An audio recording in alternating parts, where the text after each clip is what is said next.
Hey, it's Walter at IBWSales.biz. Texas House Bill 1862 has been signed by Governor Rick Perry.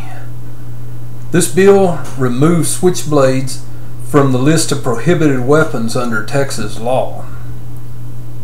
As of September 1st of 2013, switchblades will not only be legal to sell and to own, but many will be legal to carry. Now, it's important to remember that blade length and style are still a factor in knives that you can carry. Dagger blades and blades over 5.5 inches will be legal to own, but not to carry.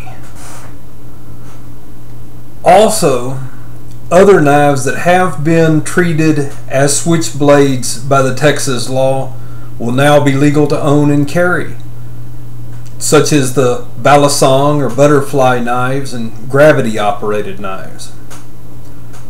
Now, this is only, again, my understanding of the Texas state law.